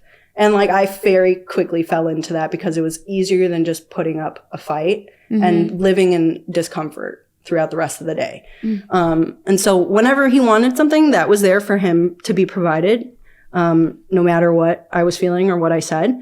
And that still wasn't enough. Okay. And towards like the end of this investigation, they were really trying to gather it all together and pick it up. And I had sent my phone in. They still couldn't get this original footage that I had seen from the victim that they were trying to recover from my old phone. And so in an attempt, like they had gone through the album and everything was pixelated. Like it had all been corrupted, but you could still kind of make out what the image was. And so that's why I sent it to them to see if they could recover it or do something like that. And so I FaceTime with the detective, with the FBI, and he was going through my camera roll trying to see if I could see where it was. And so I pointed this other person who was not this victim that I knew of also get victimized in an attempt to like identify her. And now there's a whole other person that I know of that was like directly involved with him and hurt in this way. And so that was very scarring to me in this process. And I tried a little bit to take a step back. But then things like I just wouldn't hear anything. And neither would she. And so it was this constant, like, I need to be the one to check in and message and bother to make sure that this process is moving along. And there were definitely times where it just felt like nothing was happening, especially like they had arrested him. They put him on house monitoring. They found the content. And then he was in his house out of jail for a year. And in this year, was he trying to contact you or still no? Okay. Kept his distance. Yeah. From me. He was contacting Madison. He was contacting S. I don't think that the other girl said he tried to contact them in that time, but I don't think he knew who to contact. Yeah. So for this year that he's out, we're just all kind of waiting around, waiting a game. It's a waiting game. And so they set a sentencing and we'd get all, excited about this. And then they'd have to reset it because he was needing this and he was having health issues and da-da-da-da-da. And so this process went on for fucking ever because of him. And as well as because the USA, I guess we struggled to like find like the lawyer for a while, like to get a set person in place. So the process and the system is just not great. Yeah. So that certainly didn't help. But yeah, so I spent that year trying to advocate and continue to like hound these detectives for information and make sure that everything was happening. And it wasn't until like the last sentencing where it was like, this is it. I've booked my flight. I'm not going to have to like call them and cry about getting my money back this time. And so I went to court and so like in between this year that I had reported him, he got arrested. Right before I made the call to the FBI, I reached out to his best friend's wife, because they had just had a little girl, who they brought around him a lot. And his cousin's wife, who also had kids. And Matt made me do some not appropriate things in their house while they were there. So I felt like these are people with kids. These are people he's made weird comments about directly. Like, I need to warn them. And I did. And both of those people continued to let Matthew come around their house and their kids and whatever. And so... Because he's family. He's friends. They've known him forever. It's not that big of a deal. She's just 18. So that was very upsetting. So it was even more upsetting going to court. And then seeing him, first of all, making out with his girlfriend in the court lobby. So he had a new girlfriend. Oh, he had a new girlfriend living with him, taking him to church every weekend. Because now all of a sudden, all the Christian, all the Catholic shit that I had to grow up dealing with and like speaking about at home, that he wanted to like continue to like, I don't know, make me feel bad about, like for being a little religious, not even in like practicing, just in like the way that I was raised and my values. And he would be like, well, that's because like your family's religious and like da da da da da. And so, and now all of a sudden he's going to church every weekend with this girl. Anyways, point is, he's a changed man. That's what he's trying he to prove. He found this beautiful, well-mannered, good girl. And he manipulated her. So she didn't believe any of this, I'm assuming. She's still, as far as I'm aware, his girlfriend, and they're still together. And I mean, this is just February, so. Okay. And I haven't talked to her directly. I did reach out, but. So they're making out in the courtroom. They're making out in the court hall. They have like 30 people there in support of him. Half of them don't know how to dress in a courtroom. It's very sad. You think you'd invite people to represent you. You'd invite people who knew to not wear like a t-shirt and jeans. But anyways, point is, his behavior was just terrible. The people that showed up were very clearly like unaware of the severity of why they were here to support this person, as well as the fact that there was not just one victim, that there was going to be 3 victims reading their statements. And a lot younger. And a lot younger than they had realized. And I kind of kept trying to remind myself that, looking at all these supporters, and like, these people don't know. They probably don't know the same way I didn't know, and that's okay. And his mother got up there and read her statement, and she got off and she stared me down. And I smiled, because it's just comical. Like, I didn't do this. I didn't do anything. I didn't create this problem. He did, and I gave you the opportunity to do something about it instead of me reporting him. And you didn't do that. So why she was reacting that way anyway. So I smiled. I may have giggled or something, and his aunt, like very loudly in the middle of this court hearing, was like, why is she laughing? What's so funny? And looking over at the victims in general and just being very aggressive and intimidating, which means nothing to me, but these girls like had no knowledge that they were going to show up to a courtroom with 40 people deep in there to support the person that they were there to like go against. Yeah. And so them acting like that on top of that just made me feel so just upset. It was so upsetting. And like, it was like, I didn't want to reach out to these people or like do too much talking on the internet, because I can't imagine being a mother, finding out that my son is a pedophile. And I didn't want to hurt somebody by like putting all their information out there. Right. And then at the end of the day, like, they are in court, and it doesn't matter what you are saying or what they did. They don't like you regardless. They've been doing this for so long. They've been helping and concealing this. And that's just the type of person that this whole family is. And so that, and the aggressiveness, and like when they were being ushered out, the aunt was like, why aren't they going with us? And it was like very like aggressive and just not okay to be like talk to victims like that. Like, obviously there's some distance in court because they're victims and you guys still don't understand that. And that's why you're yelling at them in court. All of us kind of took note of that, and we all agreed to go to dinner after and talk about everything. And everybody kind of made remarks about him or the girlfriend or the mom or the aunt, you know, being very aggressive, and the way that they were looking and the way that it made them feel. And that Matt in court, while he was reading his statement, turned around and looked at all of them directly. And like, that made them deeply uncomfortable. Was he apologetic at all? So this, so great that you mentioned that.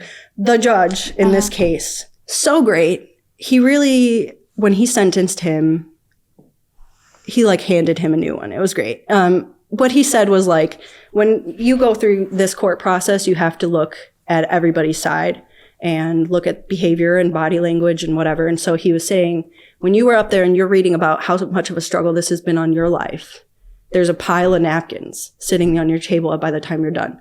And then 2 girls that you victimized went up and shared their stories about what you did to them. And not a single napkin was added to that pile. And then you want to sit and apologize to them. And you're not apologetic. And you are a genuine danger to society, especially because you want to like sit here and make it seem like you're not. And like his mom got up there and read like a 5-page essay about all the great things that he's doing because his dad has dementia and he's helping him with that. And somebody needed an air conditioner installed and Matt did that. And it's just so nice that he's such a nice person. All of that to garner support. And then you don't even really have a reaction or care about what you've done to people. And that was so evident to the judge. So it was very validating to all of us that like this guy with 40 people and then us 4 girls on this side. And the judge was like, I see right through all of this stuff. Yeah. And like, this is nothing to me. And like, you are a genuinely bad person. So no, he wasn't sincerely apologetic. Mm-hmm. The only time he really broke down and started crying was to turn to his group of supporters and say, I'm so sorry.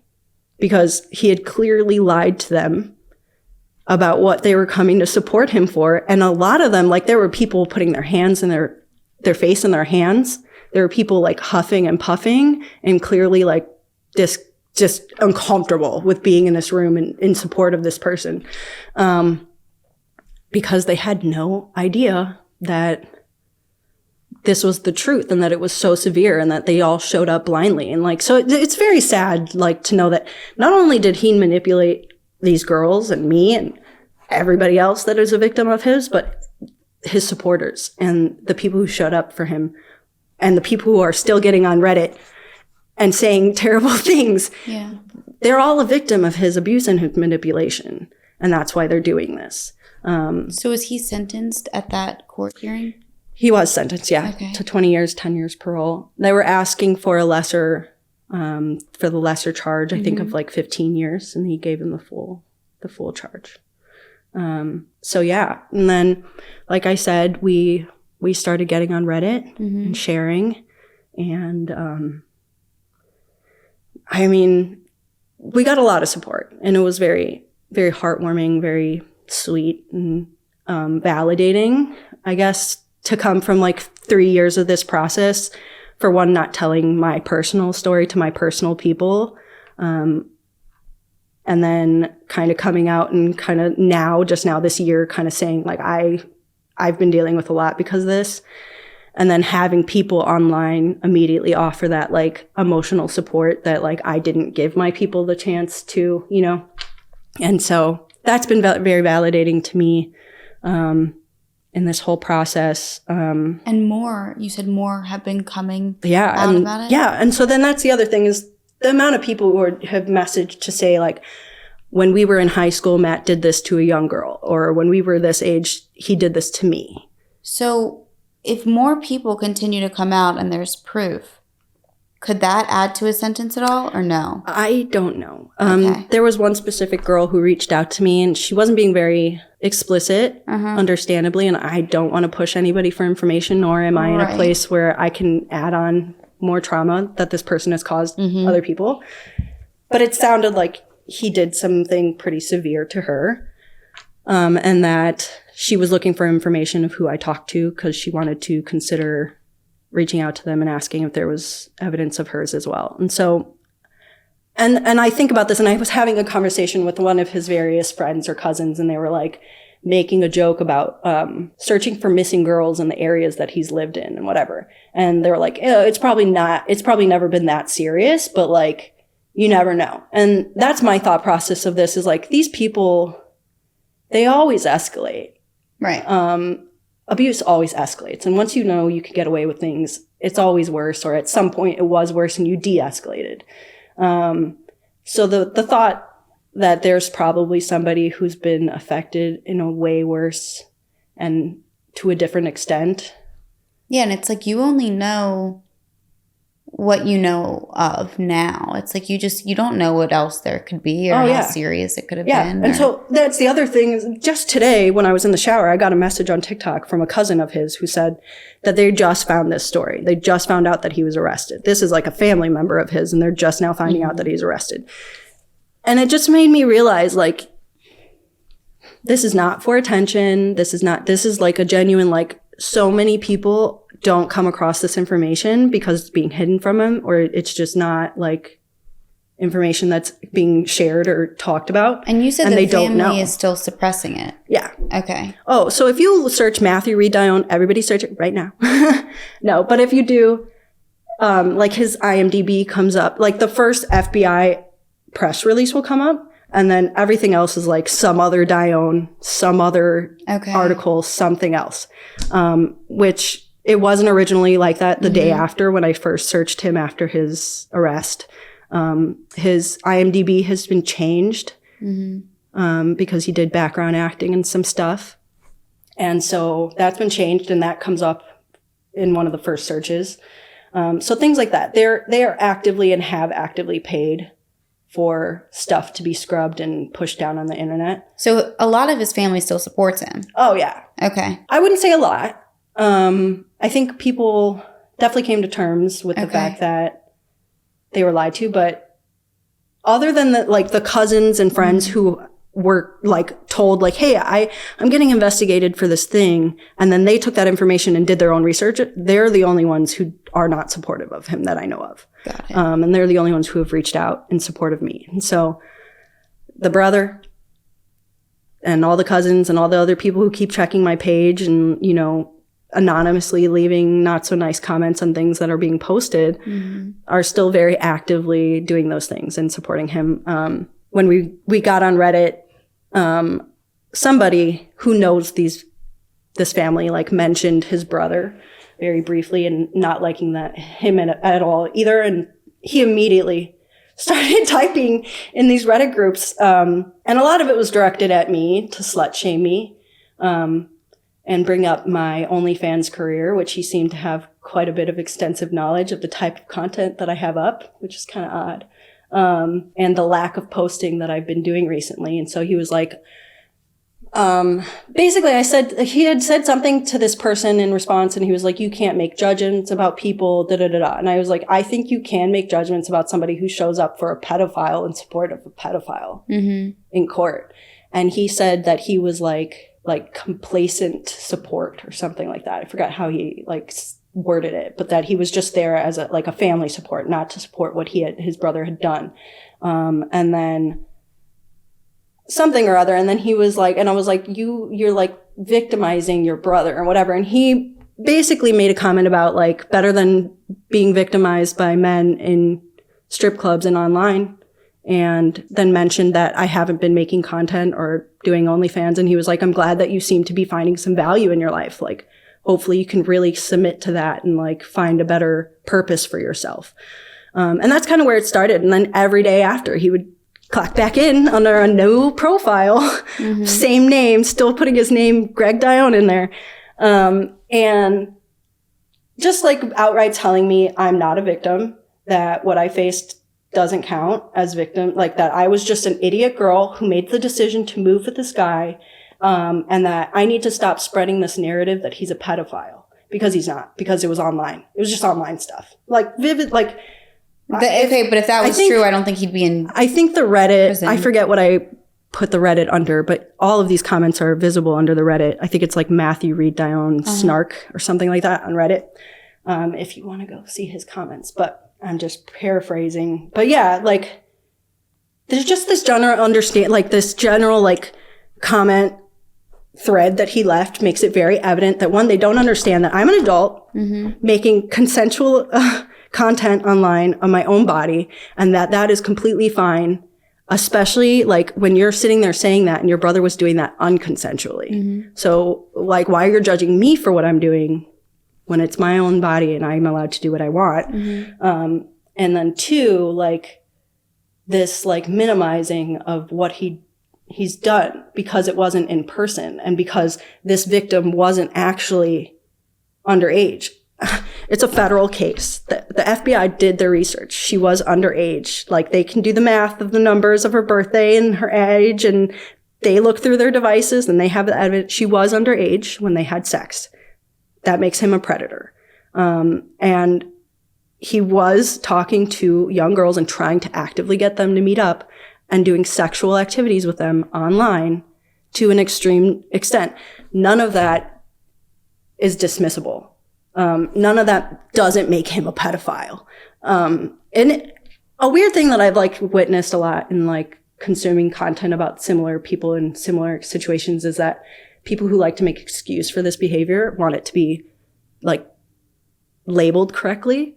And I know that there is a term for a person who has an attraction to a certain age group and that doesn't all fall under pedophilia. What I'm not going to do is like start using this term that most people don't know the meaning of to like negate the severity of what his crimes were. Everybody knows what a pedophile is. Right. I forget what the word is. When did these new words come about? There's psychology has to have like I don't even get that. I'm so like this. It doesn't make sense to me. Anybody who's a minor and you're attracted to them, you're a pedophile. Like I'm not going to sit here and name it something else. And also like what? So would you guys have rather let this go on until he met up with a 13-year-old and had sex with a 13-year-old? And because it was going to happen. And you know what? On top of that, in all of these instances where these people are doing these things, it gets to a point where somebody slips up. Mm-hmm. This girl gets pregnant, and then what does he do?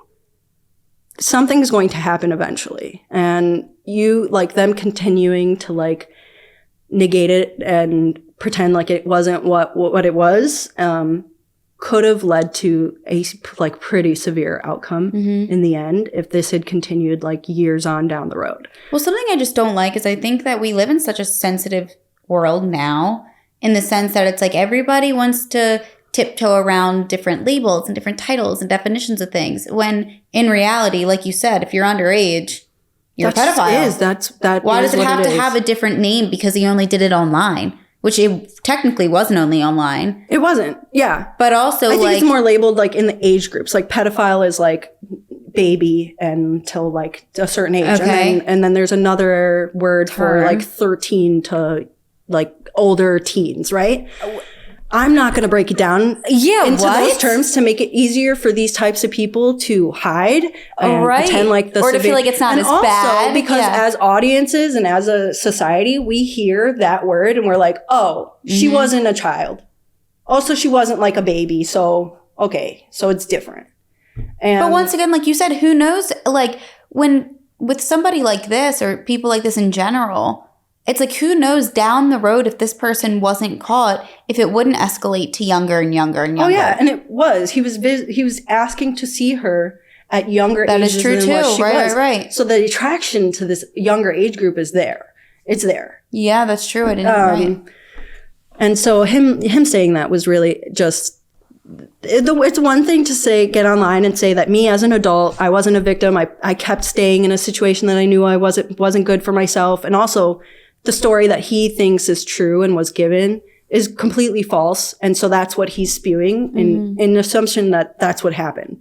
And so I wasn't really all that upset or offended. I'm a defensive person in general, so I was definitely typing back. But it didn't really personally affect me until it was like, stop labeling it as this thing because it wasn't this thing.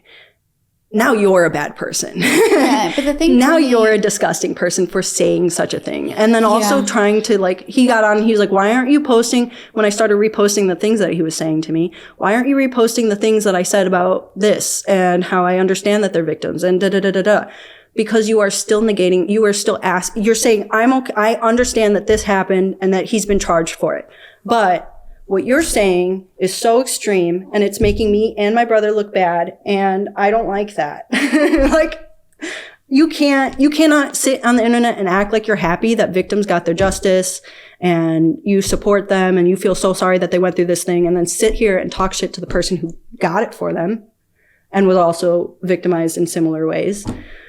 And so that and him, like I told him, like, you know, your mother knew about this prior to all of this happening, and she made excuses, and now you're making their dad excuses. Was like this too. Yeah. Oh, according well, so to her? I guess like their narrative is like she worked at the gym. She was like in her early 20s, maybe just like 20 or 19, and he was in his 30s, and he seduced her into a relationship and whatever. And so that's the other thing, talking to these victims directly, and like I don't think that his family has this knowledge that he uses this as a way to manipulate women. My mom went through this. my dad did that to my mom and I would never do that. Or my mom and my dad did this. So like, it's a little understandable for me that, you know, you're younger and that's why I'm attracted to you, because my mom and dad, he uses it as a way to make sure that these girls feel like, no, it's not wrong. What we're doing is not wrong. My mom and dad were the same way. Mm-hmm.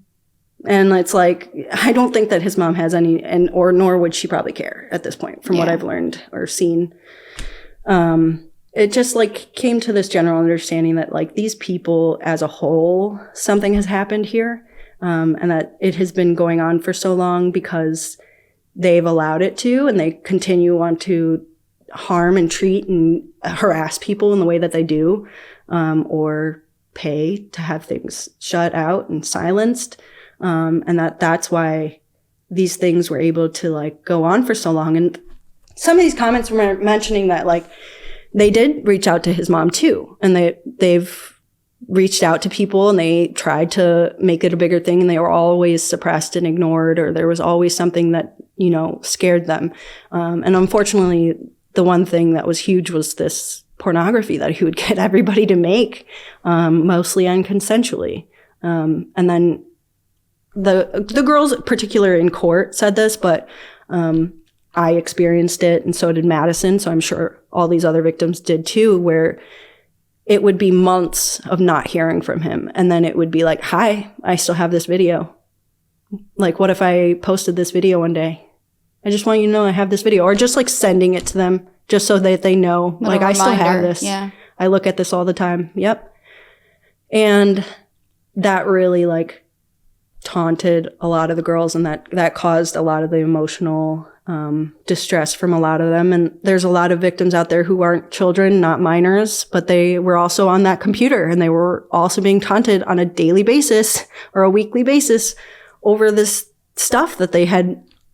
Yeah, that they don't want getting out. Yeah. Right. And again, I was using this content online to make money. I was putting it out there for myself, and he was still trying to use that to taunt me. Like, it was just, that's him. Mm-hmm. Like, he's going to be that person. So how so many people were able to be manipulated and think that, you know, this is just like such a great guy and whatever. And now looking back and seeing like how intentional everything he's always done is with everybody, and everything is like, when I broke up with him, he called people from high school that he had never seen to start sharing this narrative, because he knew like I was not going to sit there and be silent. And like, he knew from the jump, like, there's going to be people that I need to lay down a narrative with to get support. And that was before I had even moved out of the house. Mm-hmm. Like, everything about him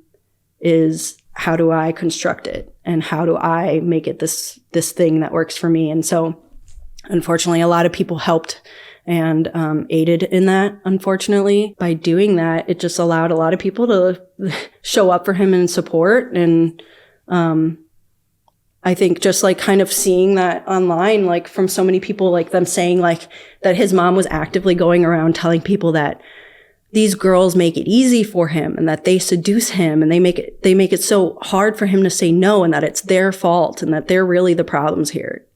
As a female who had that happen to them, had a grown man, you know what I mean? This is the stuff that she's like telling people out loud to support her son, who she knows is a continuous abuser. Yeah. And so all of those responses on Reddit just really confirmed to me that like, it is so easy to believe that this abuser is a good person. It's so easy to believe that the people that they have around them are good people, and that nobody would like want to encourage this behavior. Nobody would want to stay silent about this behavior, but it happens all the time. And that because of those things happen, because those people share these narratives and spread these lies and whatever, so many people are too scared to report. So many people are scared to say like, I have a friend that does some things that make me uncomfortable. I should say something, or I should say something directly to them. All of the things that we should be like pulling out and acting on to make our world a better place, especially for young kids, we don't do because we're scared of being perceived or, whatever. Or, it's just easier to be told like this person that you've had this great concept of is that person and believe that. And so I think in general, just sharing narratives similar to this, it kind of, hopefully encourages everybody to use your own discretion, use some common sense, and reach out to people or reach out for information and the truth. And again, I said that I had mentioned this problem to two of his friends, and they both pretty much ignored me and kept bringing their kids around. And then later on, after this conviction came and said, I'm so sorry, I didn't understand that it was this severe. You chose not to respond to me. You chose not to ask for more information. You chose to not respond at all. That was a choice you made. I gave you the information and you said, okay, I'm still going to bring my kids around this person, without saying, oh, that's a concern. I should bring this up to that person, or I should ask more questions. Yeah, I just think that this all in general was a huge lesson that parents don't have enough examples of how to talk about this with their kids, how to create a space that feels safe enough to come forward about should their kids, God forbid, come into contact with somebody online like that. You can't get discouraged. That if you feel like you're doing the right thing, regardless of what other people are saying about that person, whatever people have said that you should do or should not do, if the right thing to do is to get help or justice or whatever, dedicate yourself to that. Because if I hadn't, we'd still be here, and I'd be still living my life every day wondering what he's doing to this next person. And so hopefully my story kind of offers just some little afterthought to people It definitely does. in situations like that. And destigmatize ex-girlfriends. Yes. We're not all crazy and vindictive. No. And something I want to say as well is just that I think that it seems like there were people that wanted to dumb down your part in all of this because you were an adult. Mm-hmm. But in my opinion, hearing your story, to me, it's you are the center of it. Mm-hmm. Because I think that if it wasn't for your relationship with him, maybe S wouldn't have ever come out. Maybe she wouldn't have reached out to anybody. Maybe she wouldn't have felt comfortable enough. And thankfully she did. And it's maybe you weren't a victim in the sense of these other girls, but you were a victim with him in your own way. I don't think people realize how disturbing that probably felt for you to find that out about somebody you were with. It's such a different experience and such a different type of pain and trauma. And I think that that's something that, also was important that you came on to discuss because it's a whole different aspect of it. Yeah. And I think that just because you maybe weren't in the exact position of those girls, there was an overlap in things being non-consensual and videos being held over your head. And then, like I just mentioned, finding out that somebody that you loved and trusted, when you dated, whether it was for 1 month or 1 year or whatever. Yeah, but they're doing this deeply deprived stuff. And, I'm sure that there were times where you probably thought to yourself, how the fuck did I not know that? Or how did I not pick up on this? Yeah. And that's, so just to touch on the first thing is I think the whole idea of me being the center of this is something that I've kind of gone back and forth with because I don't want this story to be about me or my experience to be the forefront of what Matt did, right? But you have to even though that's what I'm sharing online. But it's okay to be a voice for other people. And I understand that. But I also want it's about the severity of what he did of course. Criminally to be the forefront of this. But I also know that this is the case because I went there and I actively the whole way put up a fight with what I was being put through, and we'd continuously go head and head. And I think at some point he started to realize this is the person where if I fuck up, it's over for me. And that's why he was heavily abusing and manipulating me to the extent that he was, because he knew the minute I was away, I would talk about it or do something about it, and just what he was doing to me. And so I know that I was put into this position to be that and deal with those things, because I needed to have the strength that when I got this information to do the right thing and not be scared of who he was as a person. Yeah. Unlike these other girls have been and were up until he was sentenced. And like some of them said, like, I showed up to court and I was like relieved looking at him because he's not the big scary man that I was made out to believe. Like, here he is sitting and crying in his pink shirt in court, you know? And so knowing that, like, this probably would never have come to a conclusion if I wasn't there is very, like, comforting to me. Knowing that I had stayed for that long is very comforting to me, because I would have never gotten to the point where I found that stuff out if I didn't stay. If I didn't push myself, like, I can't leave.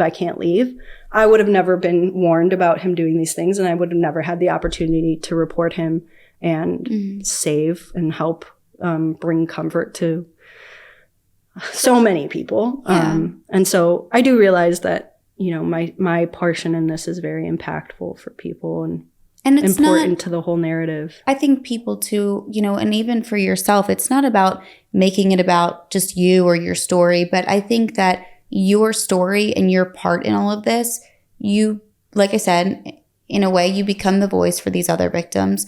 You also are, like, in my opinion, you're the fighter in it. Like, you're the one that's like, all right, I know that what he did to you guys isn't exactly what he did to me, but I'm going to make sure justice is done. Like, that's a big part to have in something. Yeah. And it's okay to recognize that and to get the recognition for that. Yeah. You know, and it's important because, like you said, there are a lot of people, you know, that could have something like this happen and they're too young, too scared to speak up, whether it's because of the person that's victimizing them or if it's because of they're scared of how people are going to perceive them, or maybe the job that they have, or their family, you know, whatever it might be. But it's someone like you that gives people that backbone and that extra strength to stand up for themselves, to fight and to speak up. Yeah. You know, and I think that it's important people realize that if they, and I think that you mentioned this as well, if something that they see is wrong and they're not sure, like, speak up, be Say that something. Be that backbone. Even if it's to ask somebody else, like, hey, I'm experiencing, like, go on Reddit, find a page and say, I'm experiencing this thing that makes me feel a certain type of way. And I guarantee you, if it is wrong, so many other people will tell you not only that it's wrong, but what to do about it. Yeah. And like, that's like calling the FBI is like the most powerful thing that could have ever happened to me. Cause it was like this realization, like, this help and getting justice. And it's not like this like unattainable thing. Yeah. The number is right there on the internet. And like, the help that you may be hard, and it may be a very long and strenuous, like, stressful situation and process. But it's not unattainable. Yeah. And as long as you know that what you're doing is the right thing and you keep pushing, or at the very least talking about it, like, that's just as impactful. So yeah, I'm very appreciative of this platform. Of course. And as well as to all the people who helped get me here. And I also just want to say thank you to Madison, who reached out to me in the first place and kind of lit the fire under my butt to keep helping and keep things going, because I was in a place where I was really beaten down. If she never acknowledged that she had saw something that helped her and that would help somebody else, then I would have never gotten to this point. So I just want to say big thanks to everybody who really helped help all this to come to this conclusion. Support everything. Yeah. Well, I'm so grateful that you wanted to come on here and tell your story in depth. And obviously, I know that are you still sharing different parts of your story on TikTok, or is it like kind of have you shared it all on there? I shared on TikTok. Okay. A story time, basically what I've shared today, and got very overloaded with the amount of responses. Again, I'm still getting responses from girls today. Because I was going to say, obviously anything you want me to link for you personally. Oh yeah, I would. So I do plan. So I would love to talk about this on TikTok. Unfortunately, because of all the stuff that I've dealt with and all the comments that I received, I have this like conflict, this inner conflict of like uploading things and then I guess it not being perceived at all or not well, or, you know, it just not reaching anything. And so I kind of wanted to put a hold on it until I've gotten the larger story out. And then there's little things that I can kind of talk on about more directly on my page. I'm sure that I'll go home and I'll be like, I didn't mention that thing. It always happens. Yeah. So I do plan on talking about it on TikTok. Okay. So definitely when we're done, just definitely send me like all your stuff so I can, anything you want in there, and I'll add it so people can kind of like go over and talk to you directly. Yeah. But you did amazing. So thank you. So of course.